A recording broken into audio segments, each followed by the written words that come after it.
This is ContactTalkRadio.com. Consciousness in action. And you are taking action into your consciousness by tuning into Contact Talk Radio. And on TuneIn.com, Hing.fm, and UpSnap Mobile. Contact Talk Radio.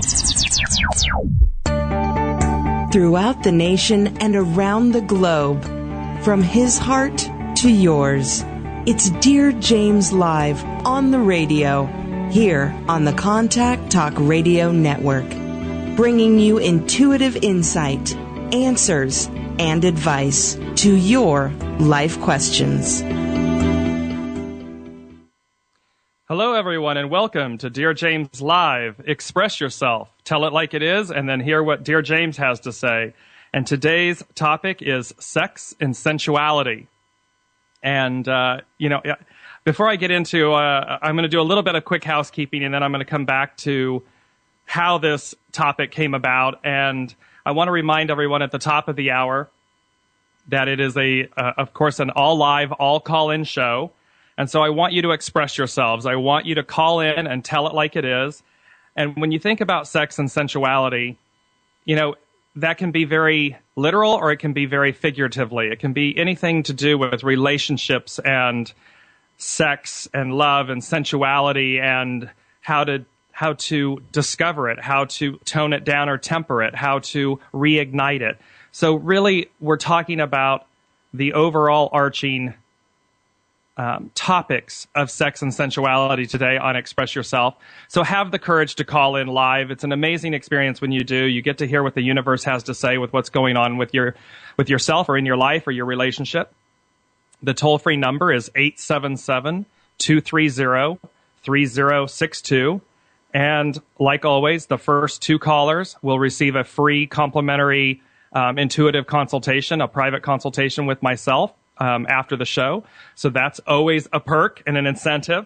But before we get into Express Yourself, sex and sensuality, I wanted to mention that tomorrow on my show at 9 a.m. Pacific Standard Time, I will have the incredible privilege of having a great friend and colleague, Stephanie Risley, and she is going to be discussing with me the discovering past life regression and how past lives play a role in your current lives and in your current relationships, and how when you investigate them, when you really truly look at them, and as I say in the write-up for the show tomorrow, when you don't play in the past, but you actively look at the past to see how it can make a difference in the current life, in the current incarnation that you're living, and how it's very revealing. So I'm very excited. Stephanie is based in Los Angeles. She's a hypnotherapist. I have personally gone to her, and it's going to be an amazing show tomorrow. So please tune in for that. And I wanted to talk about as well some upcoming shows. On August 13th, the next Express Yourself is going to be Passion and Purpose. So that's going to be exciting because life is based. We all search for our purpose in life, and we all try to discover or discern what our passions are, what are our true passions. So we're going to be expressing ourselves with Passion and Purpose on August 13th at 9 a.m. That's Wednesday at 9 a.m. And later in August, on one of the Dear James Live on the radio shows, Thursday at 9, is going to be The Power of Enthusiasm. We're going to continue the Power of series, and I'm going to bring you the power of enthusiasm and how enthusiasm plays a role in your life, and how when you lack enthusiasm, and we've all been there, let me tell you, we have all been on the lack line, lacking enthusiasm. And so it's a reminder of the power of enthusiasm and what you do to ignite it or reignite it, and how you find it and hold on to it and or practice it, embrace it, and make it a part of your daily routine. So that's also coming up.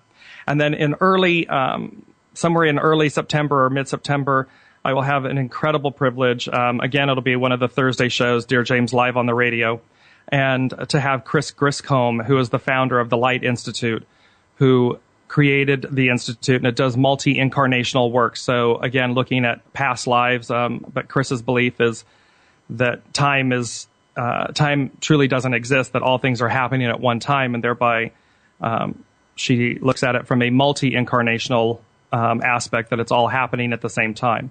So those are some upcoming shows that are going to be taking place.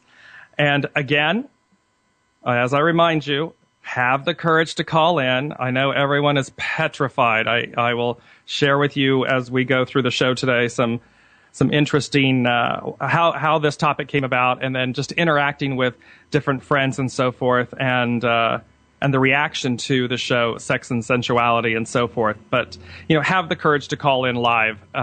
Toll-free number, 877-230-3062. And also I want to remind you that I am always available for private consultations. They're anywhere from a 30-minute to 90 minutes. So 30, 60, 90 minutes, it's your choosing.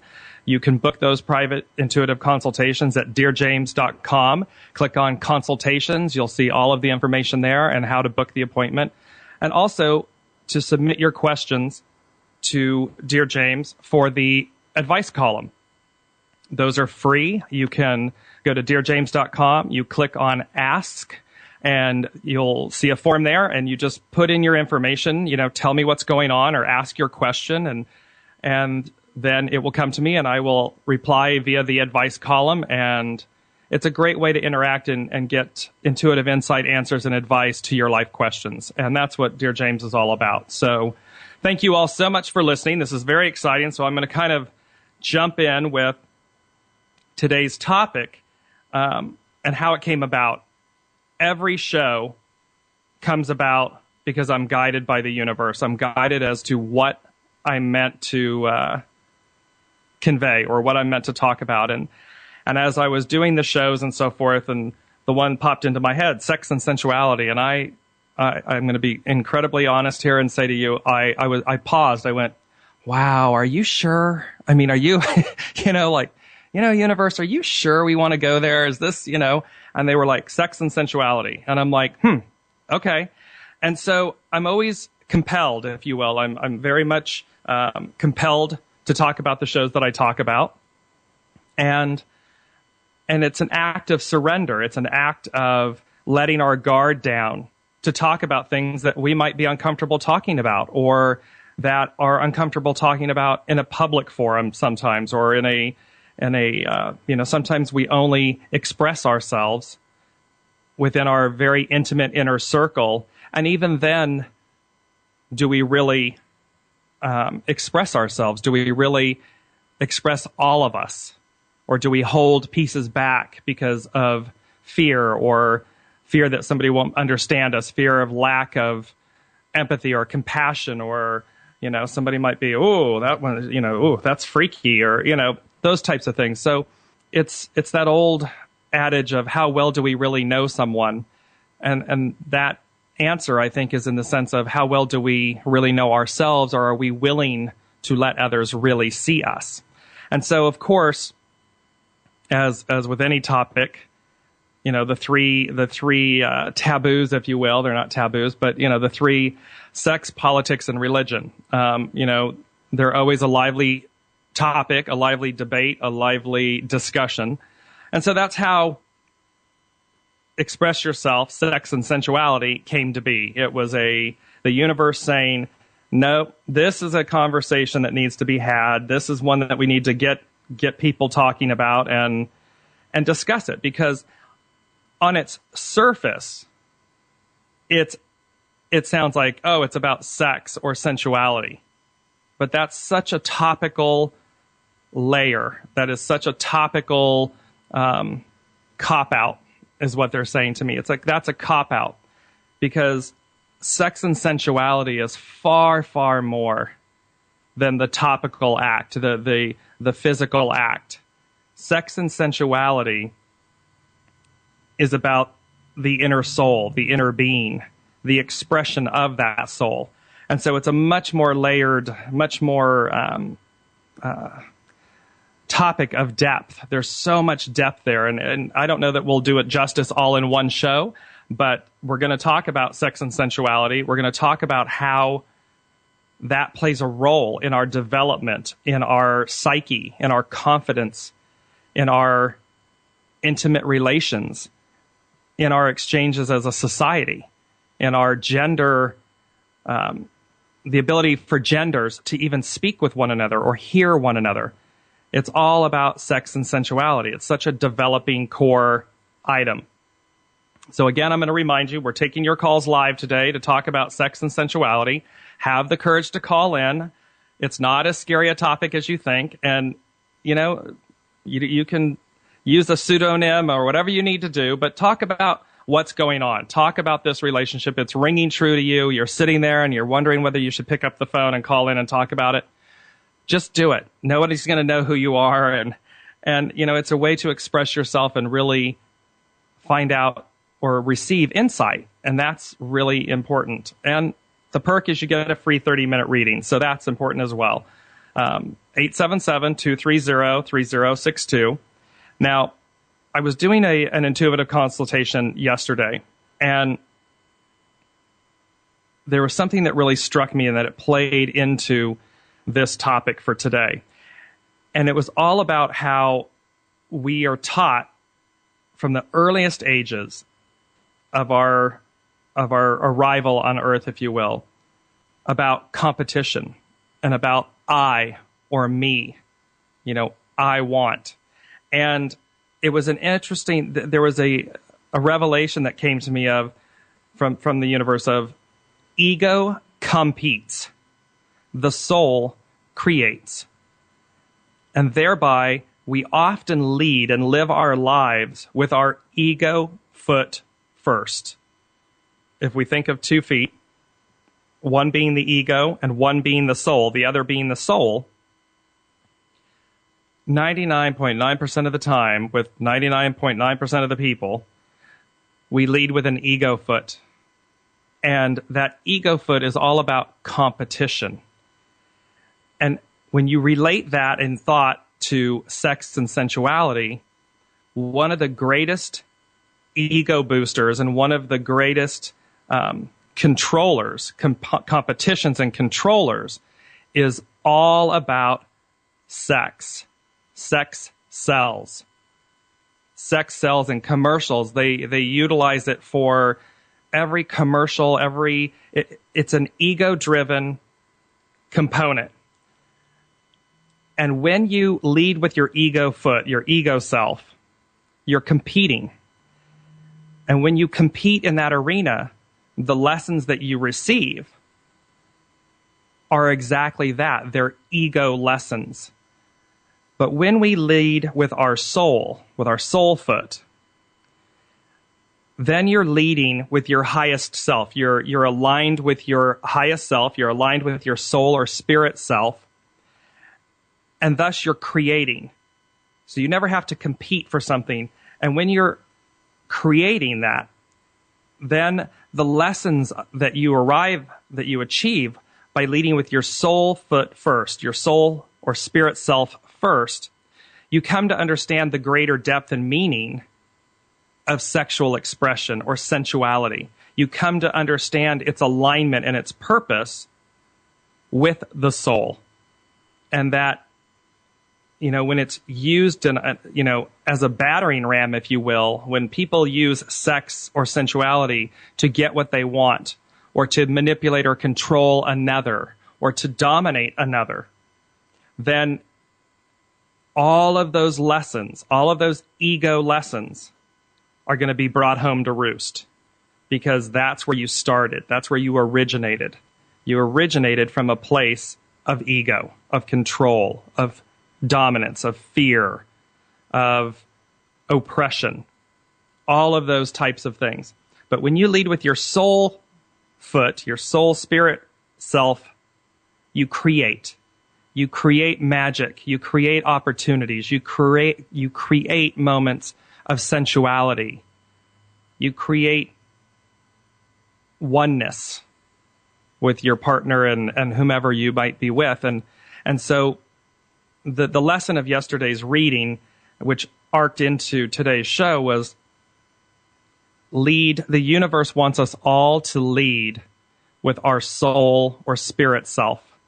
They want us to hit the pause button and stop and say, am I leading with my ego self? And if I have, as I always say, how's that working out for you? Because when you realize that you've been leading with your ego self and not with your soul self, your soul self will take you to the highest plateaus you could possibly imagine. And your ego self will keep you exactly where you are. And you may say to yourself, no, I'm successful, I'm driven, I've achieved all these things, I've made it. And the question you have to ask yourself, because you led with your ego, was, at what cost? At what cost did you triumph?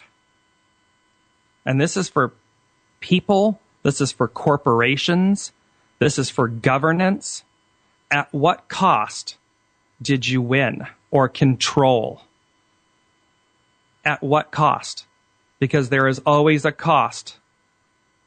And when you see that there's two differing avenues or paths, if you will,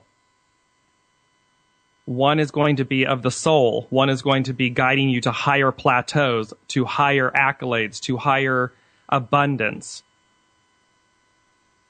And the other is going to be reinforcing a division or separation from your spirit self.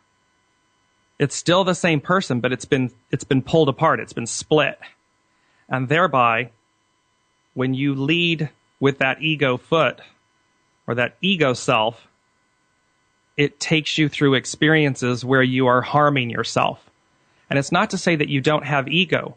You want ego. It's what generates and makes things happen, but it needs to be in alignment with your soul self, your spirit self. And the soul and spirit self needs to be the one that's leading.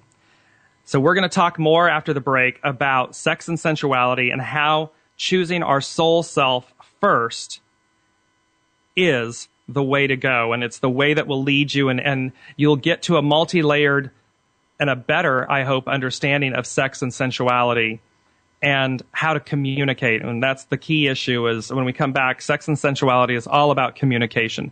So remember, it's express yourself. Tell it like it is, and then hear what Dear James has to say. The topic today is sex and sensuality.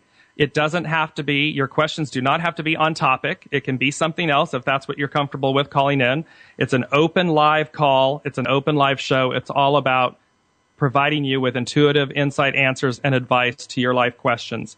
So have the courage to call in. It's 877-230-3062. We'll be back after this station break.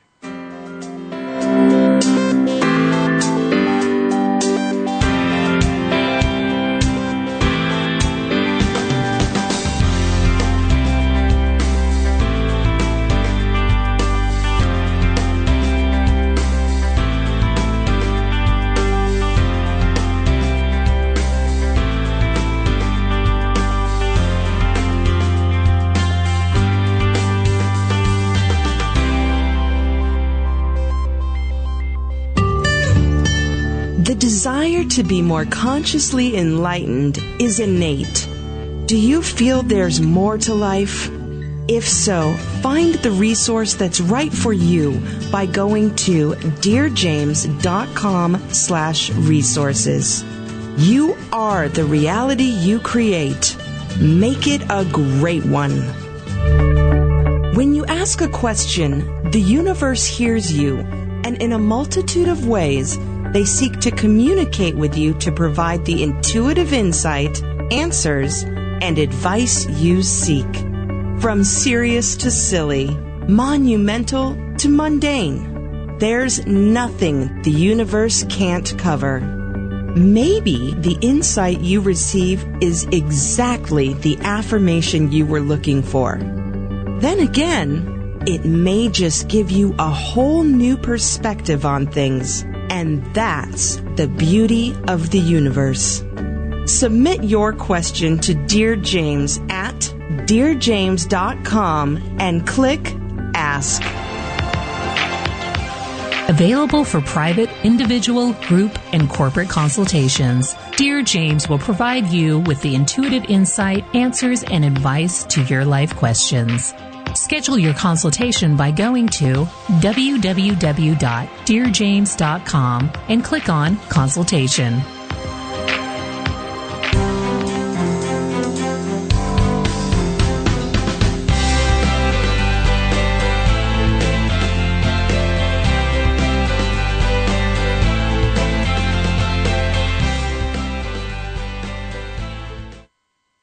Hello, everyone, and welcome back to Dear James Live. Express yourself, tell it like it is, and then hear what Dear James has to say. And like always, my producer Barb is going to get the ball rolling because she actually has a question about intentions and how surrounding sex and sensuality and so forth. So, Barb. Okay, Barb. No, this is Tammy. I'm anonymous, remember? Oh, I'm so sorry. That's right. That's why I'm so clear. Tammy, how are you? Good. Okay, so, this is totally on topic. So last night I've been doing this book called The Map. It's by Bonnie Lonsbury. So she's got a bunch of intentions, and she's got exercises and so forth. And one of the exercises is to write down your intentions, and, it's all about the feeling and all of that.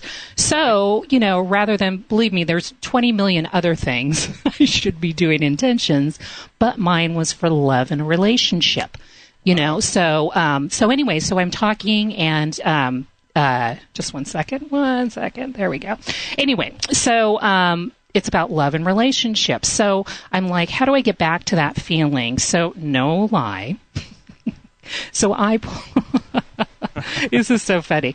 So I love the universe. One of my most favorite boyfriends was someone I had dated in Europe when I was 16 years old. And the music that was going on at that time was Go West, was like really big, especially in Germany. And so I went out. I bought the CD. I kid you not, a CD. I didn't download it.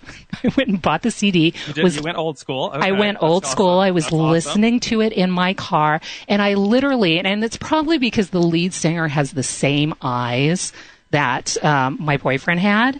And so it brought me back to that time, and I could feel still his breath, and I mean, holding hands, all of those things. It really brought me in the moment. So I knew I was in the flow. So I immediately also got a brand new notebook and wrote down everything I wanted in the relationship. And so then we also I also went into the sensual side and made sure that we had chemistry together. We, everything down to he smelt right, the whole thing. And it was so easy to do it. And it was really, really super fun.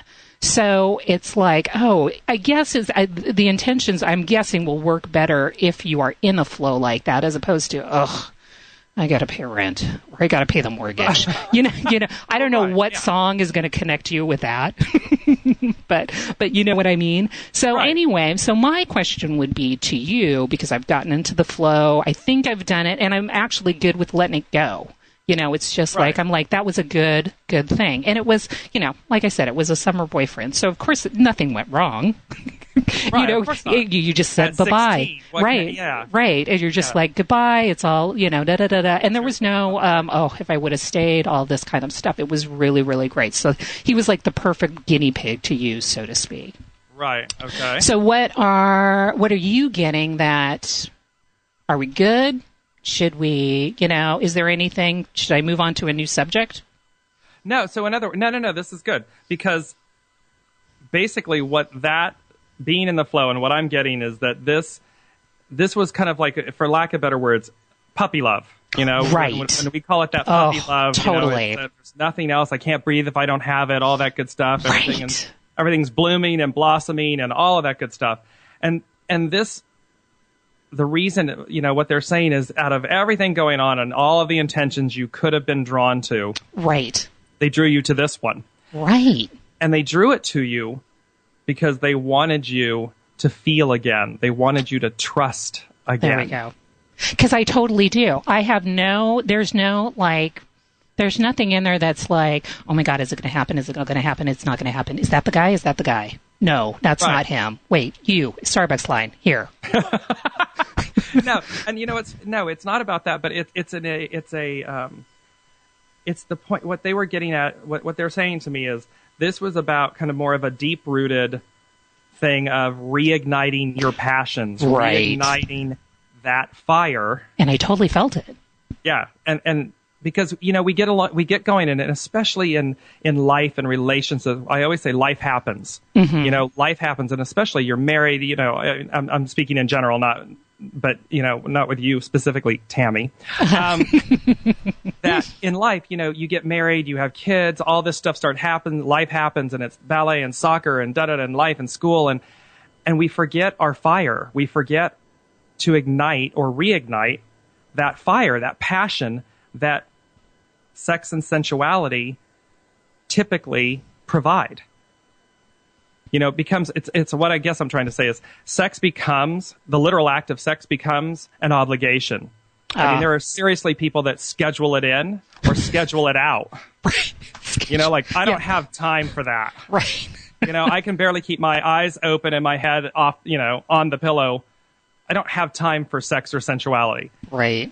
But what they're really saying, and in your instance, what this was saying was, with all the things that have gone on that are going on in your life, one of the greatest gifts you'll give is this puppy love that you'll give yourself, is that reigniting of the fire, the passion, the awareness for it.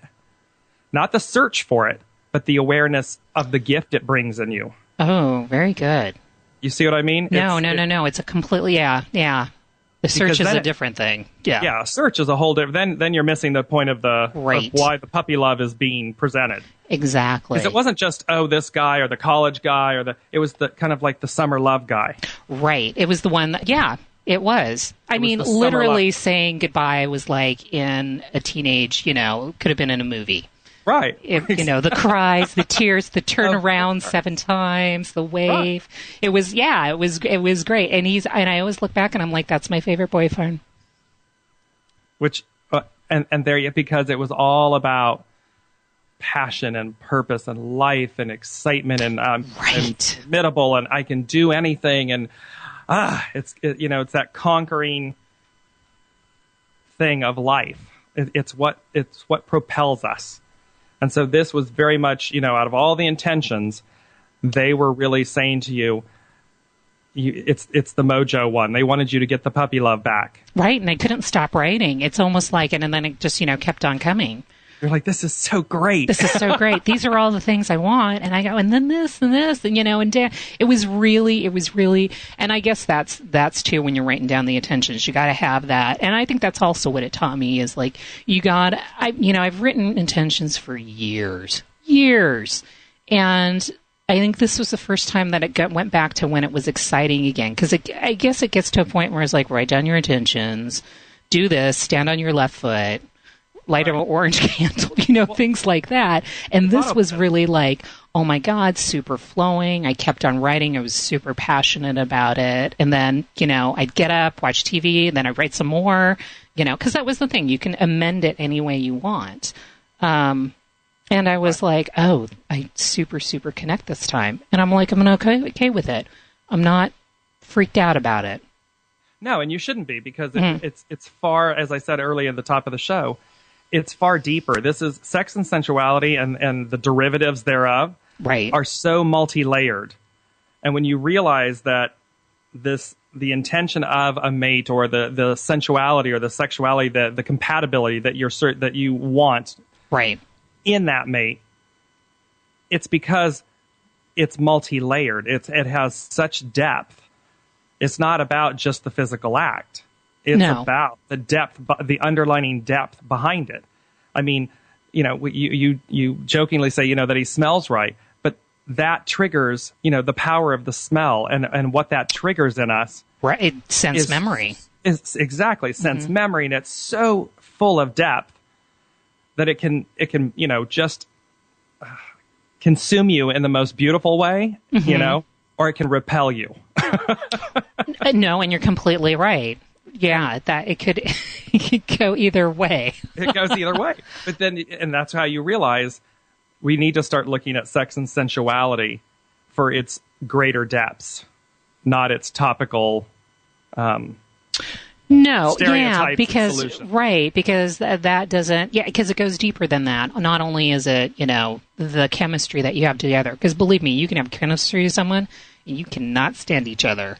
But it's that deeper knowing and feeling and all of that. I like how you said it. You brought it back to puppy love. I was like, oh yeah, it was puppy love. Oh, he did look at me like a puppy does. And I'm like, that's that's why the guy from Go West looks like, he's got that those same eyes. I was like, it all brings me back. So it's puppy love. It's that puppy love. It's, for some, it's that first love. It's why it holds such intensity, because it's far deeper than just what's on the surface. I mean, truly in a first love or first experience or expression, you barely know what you're doing. Right. So if if sex and sensuality were limited to the physical act, I don't think we'd get very far. No. And it's funny too that you say about the first love, because he wasn't my first love. He was puppy love, and after him came my first love. Right. And that's what I'm saying to those. So those things, that's why the distinction that I was making for everyone in general was just the depth of when we experience our first love, if you will, or our puppy loves, it's far deeper. There's far more there. There's far more of us, of our soul expression coming out in those encounters, because that's what it's igniting. It's igniting all of these things that we've yet to practice, that we've yet to even experience. It's happening for either the first time or the puppy love. You can have a first experience and have a puppy love, a true, kind of true love, puppy love type thing. Mm-hmm. But it comes with newness. Exactly. You see what I'm saying? So it's an exploration of self is what I'm trying to get at. And that's what they're really saying. You specifically, they showed you that intention because they want you to reignite that puppy love, and not the literal that guy, right? The sub layers of puppy love. Yes. Yes. No, not literally. We don't want him to be on his, knocking on his door, and his wife be like, "Excuse me," and I'm like, "Well, James told me." Yeah. James totally said I could come here. No, and that is the fantastic part about it too. Is I totally don't see it like that. It is like a fond memory, and always will have fond memories. Have no desire to ever take it anywhere else. Plus, he lives in another country, so that makes it easier. No, but it's all about reigniting, reconnecting, and that's a great. So I would say for the next week, okay, because people are going to notice if you keep reconnecting your thoughts. Right, that's that whole thing of puppy love. Yeah, the puppy love, and then it's also that whole thing of people are attracted to you when you're with someone else, and you feel you've got that happiness coming from you. Right, and what's funny is they're going to start to notice, because you're going to be shifting your energy so much that they're going to be like, "What's going on with her? Like she's got a bounce in her step. She's got this, she looks like she's glowing, and she's like, I don't know, is her hair different? They're going to be looking at you like, what's going on? What's happening?" And you're going to be like, puppy love. Awesome. I will do it, and I will give you a report in a few weeks here. Perfect. You check back in. All right. Sounds good. Thank you. Tammy says thank you. Tammy, you're welcome. Take care. Bye. All righty. So we're talking about sex and sensuality. It's express yourself, tell it like it is, and then hear what Dear James has to say. And I want to launch into, the phone lines are open. Have the courage to call in. It's toll-free 877-230-3062. I know it can be an uncomfortable topic, but it's one that we need to talk about. And that's really the foundation of why I think the universe was really pushing this particular topic and show, sex and sensuality, because it's in our DNA. And I kind of want to, it's about two things. It's about communication. And communication is tremendous. And when we lack it, and when we fail to communicate, acts of failure occur. I use that expression often because when we fail to communicate, acts of failure occur. And certainly between the genders, between the sexes, if you will, there is deep-rooted elements in our DNA. And if we look at it and we go back and we look at the fact that within the female DNA is a structure, is a lineage of being dominated, being owned, being property. And so there's a tremendous being violated, being oppressed, being taken at will. And so there is a tremendous amount that is ingrained in the DNA that there's a lack of trust. There's a wall up in a way. And for men in their DNA, there is this deep-rooted sense of entitlement or possession or dominance. And each gender, as the ages go on, each gender, each piece of that, or the intensity of that DNA, that residual DNA, is being broken down, is being diluted and dispersed and so forth. And so when we understand that that's kind of an origination or an origin of, or a history of what's taken place, we then have to come and understand how to communicate with one another. And really, sex and sensuality should never be used as a weapon or a tool. And that is in terms of manipulating another, in terms of raping and pillaging another, of all of these. When it's utilized in its improper form, we elongate the lessons of the DNA that are still there, that are still residing in all of us. And in many ways, we reinforce that DNA. And so it elongates our learning, and it elongates our triumph into new territory, into, for lack of better words, genetically modified, it's not a great term, but genetically modified DNA, where we alter for the next generations the DNA, the history, and the course of it. And so when you're looking at sex and sensuality, and you're looking at it with your mate, and, I had dinner with a friend last night, and I know that she's listening, and, I kept saying, you're going to call in, and she kept laughing. And I can feel that she's probably laughing right at this minute. But the point of it was because there's an uncomfortableness with us communicating, with us talking about sex and sensuality. And we have to get over that uncomfortableness of discussing it. We talk about the birds and the bees, and do we have the talk with our children? Do we not? And some, the pendulum swings from not talking at all to, charts and shows and, Q&As and the whole bit. It just swings, the pendulum swings the spectrum. And somewhere in the middle, there's an artful form of dialogue and discussion. But because we feel uncomfortable talking about it from the get-go, because it's an identity qualifier. We start coming into our own sexualities, into our own developments. And then because it's so new to us, and we're trying to identify with it and to understand it, it's kind of like the last person you want to talk about it with is your parents. Because you're like, oh my God, really? No, I don't want to do that. No, that would be bad. And your parents feel either uncomfortable or they're not comfortable. They haven't talked about it. And so we continue this, again, I'm taking it back to the DNA. We continue another strand of that DNA, which is that we're uncomfortable talking about it.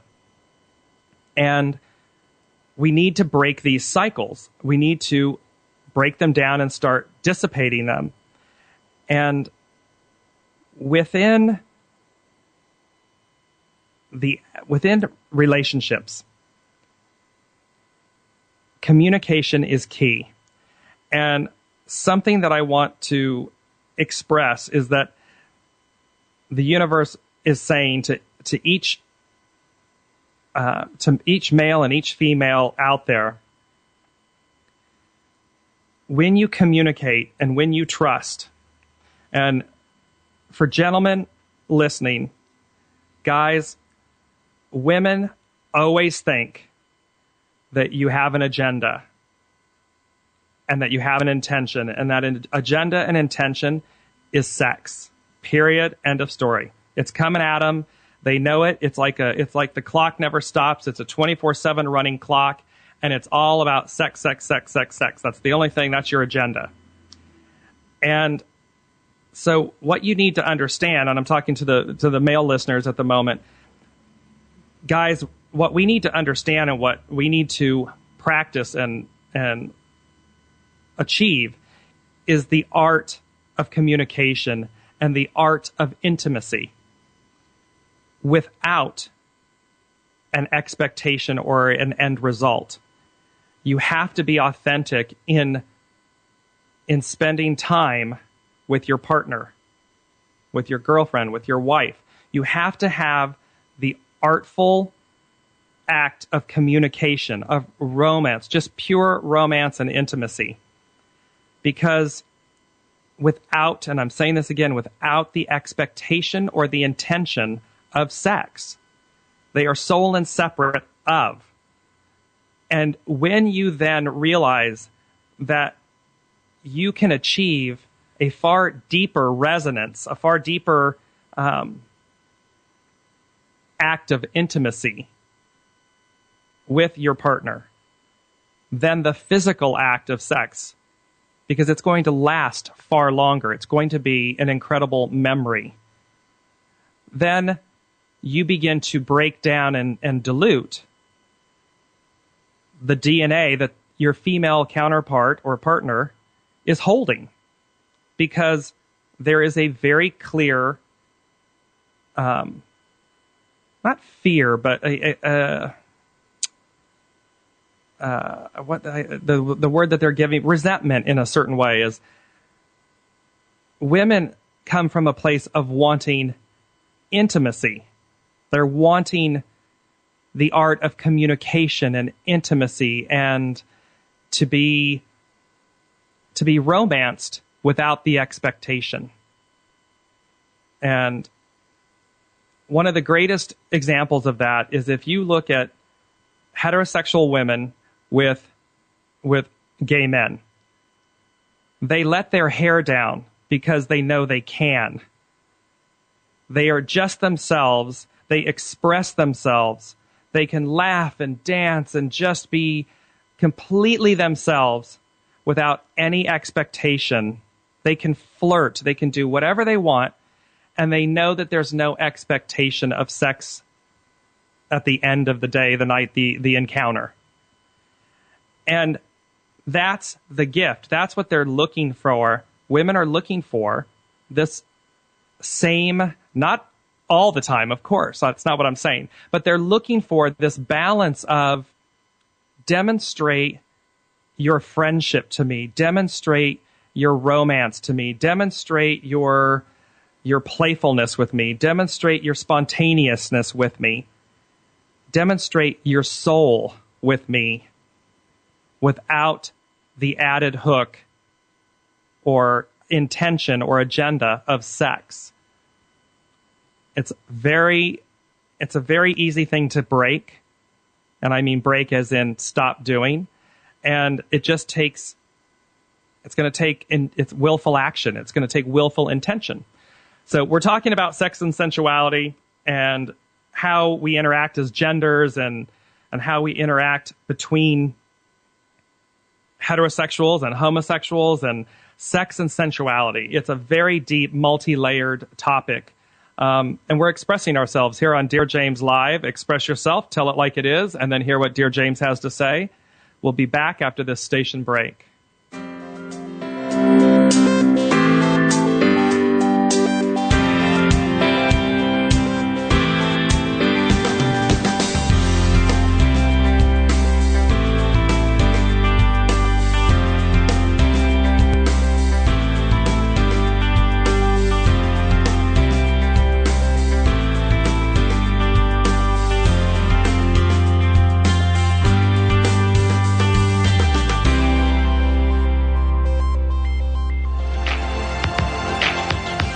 Available for private, individual, group, and corporate consultations, Dear James will provide you with the intuitive insight, answers, and advice to your life questions. Schedule your consultation by going to www.dearjames.com and click on Consultation. The gift of giving is immeasurable. Give of your time, talent, resources, and money. Give not only because you can, but because by doing so, it is already coming back to you. As a people, we are only as strong as the least among us. Together, we harness the power of the collective whole and see through our deeds the power of miracles, both large and small. Find the charity that's right for you by visiting www.dearjames.com and click on Charitable Giving. One person or kind act really does make the difference. When you ask a question, the universe hears you, and in a multitude of ways, they communicate to you the intuitive insight, answers, and advice you seek.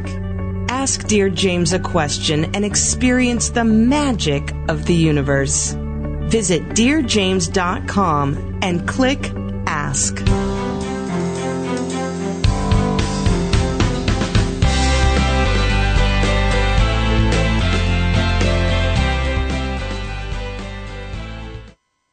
Hello, everyone, and welcome back to Dear James Live. Express yourself, tell it like it is, and then hear what Dear James has to say. Today's topic, sex and sensuality. And we're talking about it being an incredibly multi-layered event. Sex and sensuality is so layered. It's so deep and layered. And so to understand its true depth, you must understand its DNA and the act of communication. Those two are key. So I want to go to my first caller, Lori. Hello, Lori. How are you? I'm good, thank you. How are you? Very well. Welcome to Dear James. Thank you. So what's happening? What's going on? So I was listening to this sex and sensuality, and I wanted to bring another piece to that where ego plays a big part.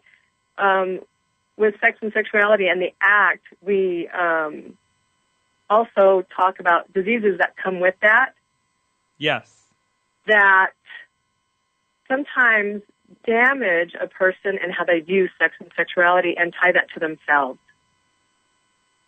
Yes. I understand what you're saying. So when that happens to an individual, there's fear, which is ego, which takes away from the true purpose of that person. So I'm trying to ask you, what advice do you give those people who have experienced that can come back and find that puppy love, that can come back and find that just because that has happened, that act itself is not damaged. The person themselves are not damaged. Right. And I would say to you, again, this is part of the DNA, because when you would look at, there's an old phrase, the scarlet letter.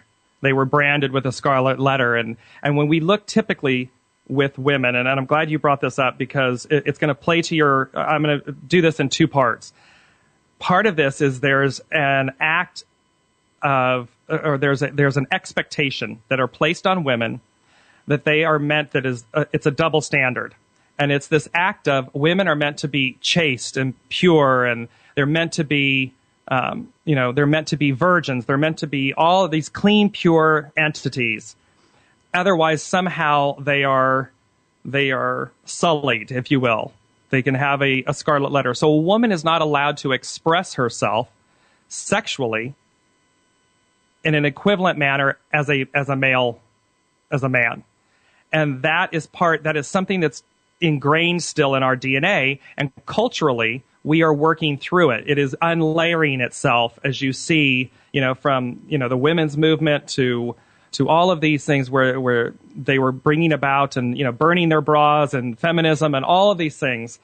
There's still a point of being chaste and but it's an individual choice, not a mandate. And that's where we're moving to. And so part of that is playing a role in DNA of how women are expected to be, because every man runs out there, especially when they're younger, they're all looking for the woman that will have sex. They just don't want to marry her, which is very, very, it's a double standard.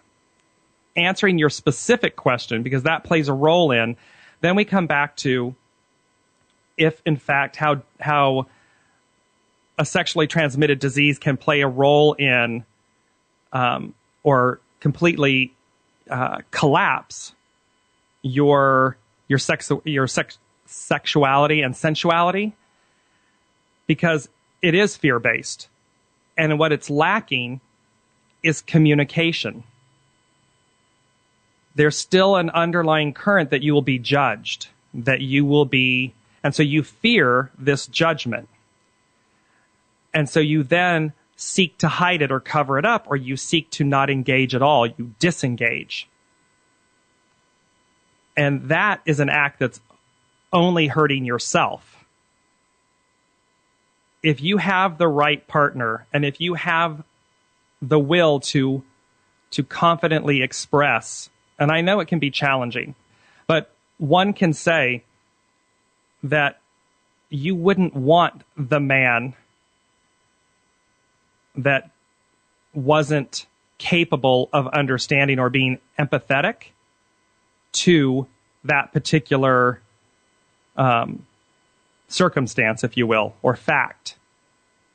You wouldn't want that man in your life, because that's reinforcing judgment. That's reinforcing fear or oppression or dominance, because that would be a man that would say to you, you're damaged goods, when you know that you're not that. You want then a man that you're able to communicate, and then be able to have that person say, I understand that. It's not an issue for me. There are ways to work around that circumstance or issue. And that then is a man that's demonstrating understanding and empathy and love and care and concern for you, which are all elements that you want to give yourself. So there's a very clear distinction and choice. Do you see that? Yes, I do. Yes, I do. And I feel that fear and everything also ties into the topic you were just talking about, intimacy, because those with diseases, they want the intimacy, but they fear it, because then, like you mentioned earlier, a lot of times that intimacy doesn't mean a sexual act. However, that's what they fear is going to happen. So I think it holds a lot of people back. Right. And the thing that I would want to say to you before we wrap up the show, and of course we'll talk about this on our private consultation later, but it's liberation. It's you liberating yourself as a woman to say, I play by one set of rules. And by doing that, by empowering yourself to realize that you're not sullied goods. You're beautiful, you're whole and perfect just the way you are. And the right partner will come along if you allow it. It's part of your belief system. And so you alter your belief system to understand that you are perfect the way you are. You will embrace and offer intimacy, and you'll do it in a very pure and beautiful way. It's what you'll receive in return. And if you don't, you're with the wrong person. Or if you're not with someone, you're single, and you come to that person, and that's something they don't understand or offer, they got to go, because they're not the right person for you. So we're going to talk about this on our private session, and I thank you so much for calling in. I'm down to 2 minutes of the show, so I just have to wrap everything up, but I will be in touch with you, all right? All right. Thank you very much. Thank you for calling in. So everyone, listen, at the end of the day, sex and sensuality, it's a multi-layered, very deep discussion. And be true to yourself. Be honorable to yourself. Communicate with your partner. And then begin to trust among the genders and trust among the partners, because that's the true beauty and the gift that you will give yourself. And you will understand that there is far more than the physical act of sex and sensuality. It's the art of the soul. It's the soul's expression. So you've been listening to Dear James Live. Express yourself, tell it like it is, and then hear what Dear James has to say. Sex and sensuality. I leave you with, as I always do, no matter where you are or whom you're with or what you're doing, wrap yourself in goodness. Thank you so much. You'll be back tomorrow with Stephanie Risley. You've been listening to Dear James Live on the radio with your host, Dear James. Gain intuitive insight, answers, and advice to your life questions and so much more by tuning in next week and visiting DearJames.com.